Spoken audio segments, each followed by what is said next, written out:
So if you're wondering why there was no Q&A last week with us, if you're wondering why I wasn't in the Raw review or the TNA or the SmackDown review, the answer is quite simple.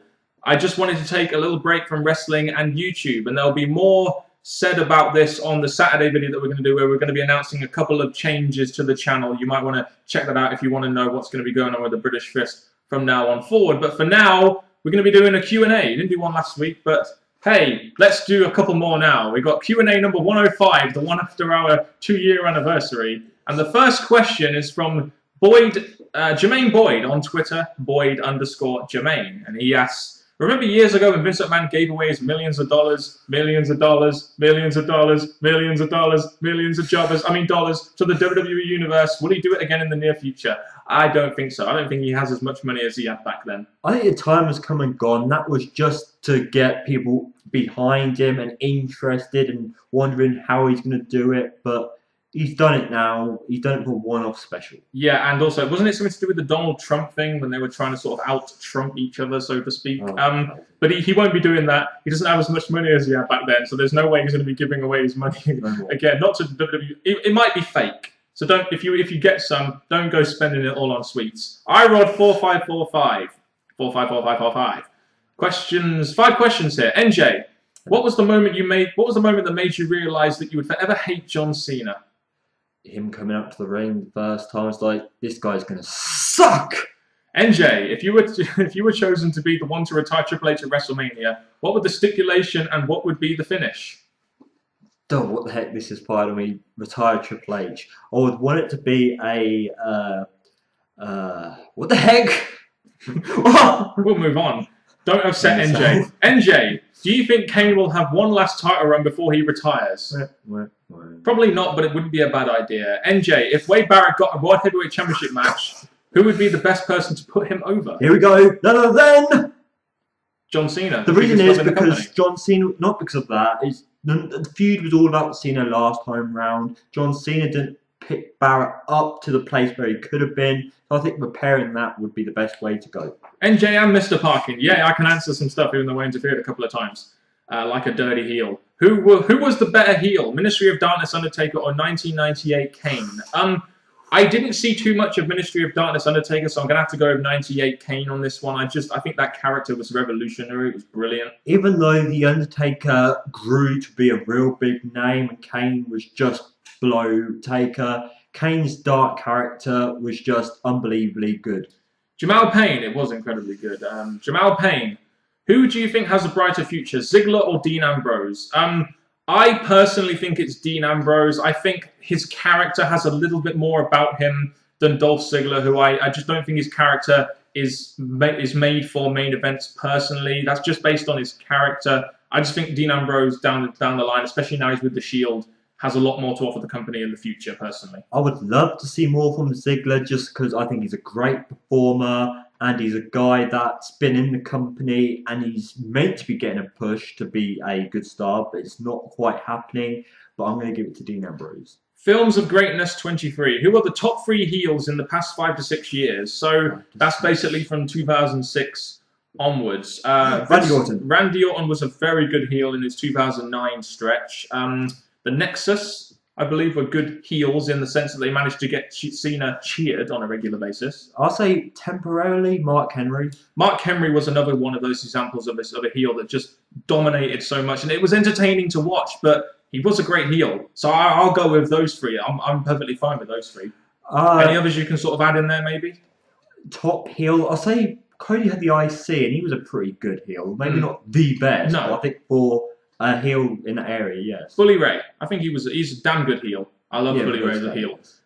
Scott Wilde. Which gimmick do you think was worse, Natalia's fart gimmick or the Juan Cena gimmick? The fart gimmick, purely because Juan Cena never made it to TV. And plus, it did a lot of disrespect to the Hart family, which the Juan Cena don't really care, but to the Hart family, really WWE. Yeah. I agree with that. Who do you think are the 5 physically strongest wrestlers from 2000 to 2013? Thanks. I think John Cena has to be one of them. Big Show. Mark Henry. Batista. And can you think of any others? Remember, this is 2000. So what about Kane? I was Kane, but I'm also going to give Ryback because what he's done recently. Of course, yeah.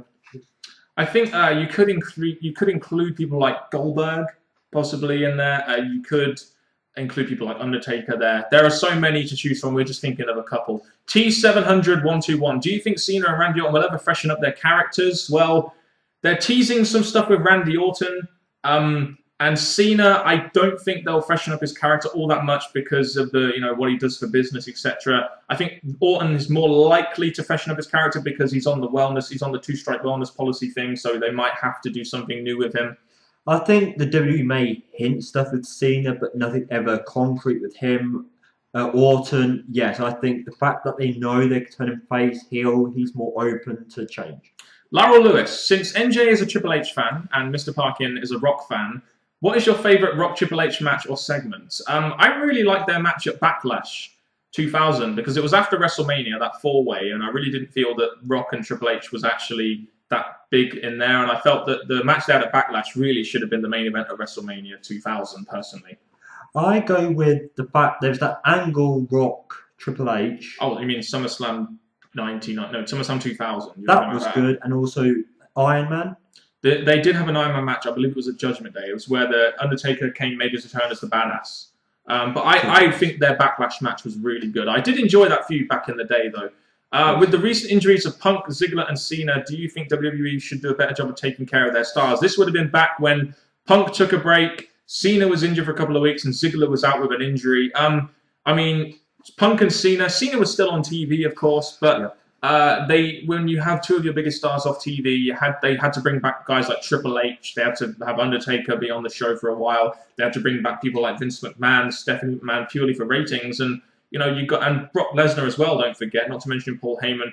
They do need to make a better job of taking care of their stars. I mean, do they have health insurance for their wrestlers? They need to be giving them more breaks, maybe less live shows, and maybe ease the travel schedule a little bit. I think, to be honest, taking care of their performers is something that WWE and TNA as well need to look out for. I mean, look at the whole thing with Zema Ion. He can't afford $30,000 for some much-needed surgery that he needs for, what is it? It's either a tumor or it's his appendix. Well, I don't think TNA can afford it either, but I think when it comes to wrestlers get injured, sometimes it's not WWE's fault, Wrestlers, like the concussion stuff and the accidents that happen, the WWE are not always to blame, but what happens once they're injured, yes, I think the WWE especially could maybe do, or maybe they do and we're not aware of it, but...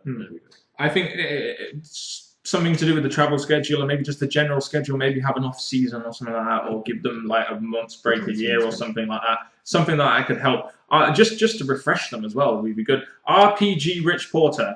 There were two constants in my childhood of growing up. Vince McMahon running the WWE and two, Sir Alex Ferguson managing Man United. When Vince McMahon steps down, will it be bigger than Alex Ferguson's retirement? I mean, Alex Ferguson was at Man United for 20 plus years, ever since I've been born. So they're both something that I just grew up knowing. And when Vince McMahon does step down, it will be a big moment. It'd be like when Steve Jobs couldn't carry on doing his job at Apple. I think it'll be a sad time when Vince does step down, because obviously it's the growing up fact, and Vince being the one to represent the WWE. But with this tease of McMahon, Triple H feud, you're getting used to Triple H being there, doing things here and there. So maybe the impact won't be as heavy because you'll be used to Triple H. I think when they do eventually change the guard, it will be a change which may help refresh the product a little bit. Whereas with Alex Ferguson, it was really hard to replace someone like Alex Ferguson. It wasn't necessary to change him, he just wanted to retire. Whereas I think if Vince McMahon retired and they brought someone new in, it might help the company a little bit, maybe refresh the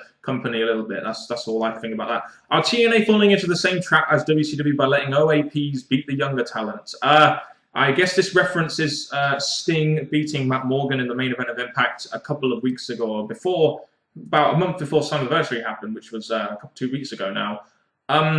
They are falling into a similar trap. They're focusing a lot on the old guys, but in my opinion, that is more because the young talent they have don't exactly bring ratings as much as the old talent does. WCW had loads of talent like that, whether it was old guys or young guys. There was a lot of talent on the roster that could bring in ratings, whereas TNA, they tried with the young guys. It didn't really work in the ratings. Now they're trying with the older guys. It's still not working in the ratings. So what do they do, really? What do they do? Well, I think them using the older wrestlers, wrestling's good, but the older guys beating the younger guys, no. But I think it's just like when it comes to Sting, the fact that he's a draw and people pay to see him, that's probably the way they win. Yeah, and sometimes it gets the biggest reactions. The edition where he came back and beat Jeff Hardy for the belt is one of their highest rated impacts. It got a 1.4. That was that 3-3-11 stuff, which happened before we started reviewing it. This year's WrestleMania build was bad and maybe the worst ever. Do you think the build to the next few pay-per-views will be better if they can't build up their biggest show? Well, the build up to Extreme Rules was not great. The build up to Payback has been shit, in my opinion. No, the answer is no. I mean, if they can't do an effective job of building up to their WrestleMania pay-per-view, then what hope do we have of the filler ones? I think in defense of Mania, the fact that there was injuries beforehand, so things had to slowly get changed, and that is probably going to happen in the future. I think the fact that it's early build up to the future this year, I say maybe in months' time it could be different, but right now, yeah, they're struggling. NJ, in order, what is your best CSI show? Just say what your best CSI show is. CSI Las Vegas. That's all right then. With Michael Bay airing his opinion on Rock missing the Pain and Gain red carpet, should Rock wrestle again if it's gonna hurt his movie promotion? This is a very good question, as we know that he missed his red carpet for the premiere of his movie because he got injured in the main event of WrestleMania, and it is affecting his movie career. I mean, obviously he's doing this out of his love for WWE and wrestling, but he's making a lot of money out of movies and probably not as much out of wrestling. So should he be actually wrestling? It is a very, very legitimate question. And if I was The Rock, I would probably go back to doing movies permanently. When I think of The Rock, I think it's all coming down to his decision. And I think if he feels that WrestleMania was an accident and he feels it's a one-off and he can continue, I think The Rock should just do what he feels right, and he'll always have the WWE to back him up. Yes, indeed. I mean, he does have to pay the WWE a license to use the name The Rock because it's a WWE trademark name. So relations have to be good if he wants to continue his movie career, brother. If any of you guys seen the Horrible Boss movie, you know that P. Diddy should have been in it. A guy that sends kids halfway across New York City for a slice of cheesecake during a Be a Star ad just made me laugh. What do you guys think of P. Diddy's anti-bully WWE TV spot? Very forgettable. That's all I'll say about that. I was rubbing my head because I was trying to work out what you were talking about. If I was him, I'd probably be trying to figure out who the fuck it was. P. Diddy, who the fuck's he? Zachary Duffy. What do you think is the best look for the WWE Championship? I must admit, I think the Winged Eagle belt was a good one. Again, I'm always focused on the world. The WWE, I'm quite satisfied with the one we've got, but I don't know why the WWE like to have like huge belts. Because this one, you've seen the plate, it's like that big. I'm just thinking, why can't they have just kept it a nice, smaller waisty belt? The Winged Eagle one, I think, was good. TNA Pepsi Plunge. That's the actual name. That's not me making this up. If CM Punk left us, it's a CM Punk question. There we go. If CM Punk left WWE and returned to TNA, do you think they would use him better than they did in his original run there? Of course they would. His original run there, he was part of ROH, so of course they would use him better. He's a much bigger star now. It goes without question. Well, the thing that makes me laugh is that I watched a few YouTube videos where CM Punk is kind of bashing, going TNA, or TNA when he's happy with the WWE. So I'm not sure if he would go back, but I'd say if he goes back, he'll still be the big star. And could you see him holding the world title and feuding with guys like Austin Aries and Samoa Joe? Of course, he would probably have to hold the world title if he went to TNA. It's just never going to happen. The fact that he's a big star in WWE and left a big star in previous companies, yes. Films of Greatness. There should be a number there, but I can't remember what it is. I would hope that it would be 69 because that's such an awesome number. You know that. I always hear people say titles are defended at live events and tours. Is this true? Wouldn't the people know the champion would retain it and it would be predictable and boring? They had a couple of times. I remember when Epico and Primo won the tag team championships from Kobe Kingston and Evan Bourne on a house show. They have done title changes on house show. I do know what you mean though in these live events, but it's more the fact that I think they just want a match to draw. Like from SmackDown, you'd want the World Heavyweight Championship match. Raw, you'd want the WWE Championship match. This is why the schedule is so hard. I just think that they need some kind of draw to these live events, which is why they have these championship matches, even though they would obviously be predictable and boring, like dark matches on Raw, for example. I do think we should have title defenses on house shows because it makes, like, if we ever went to one, a big main event for us. But title changes, I guess I would want to save them for the big shows that they know are going to draw. But I'm happy with title matches being on house shows. Yeah, and if it changed on a house show, no one would know about it. Exactly. At least you do it on your TV show where 3-4 million people are watching, or on pay-per-views where at least a couple 100,000 people are going to be watching. RFV089, Mr. Parkin. Do you prefer Messi or Ronaldo, and why? I used to love Ronaldo when he was at Man United, and I still think Ronaldo is one of the best players in the world with Messi. But I don't know what it is. I just love watching Messi and his little short ass taking on every fucking player on the pitch and scoring with his left foot. It just there is something like that that is yet to be desired. NJ, you have said before that one of your favorite films you've ever seen is Heat. Who do you think gives the better performance, Al Pacino or Robert De Niro? Again, it comes onto the type of movie because Al Pacino has normally stuck to the action kind of movies, while Robert De Niro went down comedy. So I think it just depends on the type of movie. I'm going to give it to Al Pacino. Not a bad answer.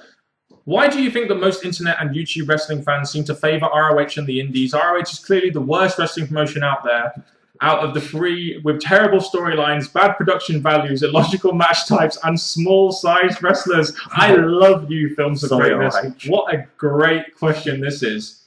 And the reason for it is because people overrate in-ring action. They see a 4- or 5-star match that, really would no casual fan would ever want to watch, but because they love wrestling and everything like that, they are so narrow-minded that they think that wrestling is awesome and there's nothing else to wrestling ever because it's all about the wrestling, because we're all about wrestling. It's all about the wrestling.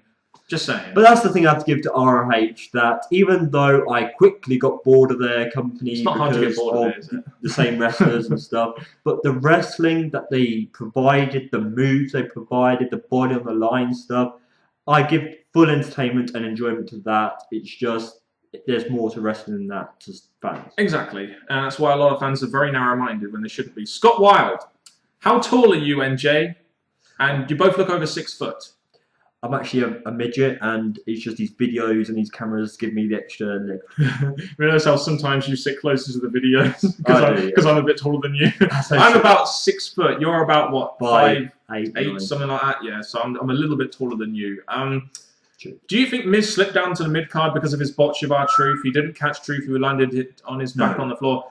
Not because of that. That's not big enough. I mean, it was one. They blamed him for the Survivor Series buy rates. That was probably why he got his push maybe demoted a little bit. But that botch of R-Truth was a bit he got a lot of heat for it. Whether or not it stopped his push or not, I don't know. I think his push was stopped after they blamed him for the Survivor Series buy rates anyway. I do blame it on more Survivor Series, but The Miz, yes, it's really sad they went down because he was in the main event slot. He was almost secured there. But yes, then things just went wrong for him. And imagine how unmotivated you would be as a wrestling performer when a match you was in where you weren't even the draw. It was Rock and Cena that was the draw, and you got blamed for it. Imagine how unmotivated you would be to actually, to wrestle after that. And it's no surprise it happened. I mean, why would you blame Miz, of all people, on the buy rates of Survivor Series based off the fact that it was the Rock and Cena that were the draw? But at the same time, at least they were in the match with 2 big names.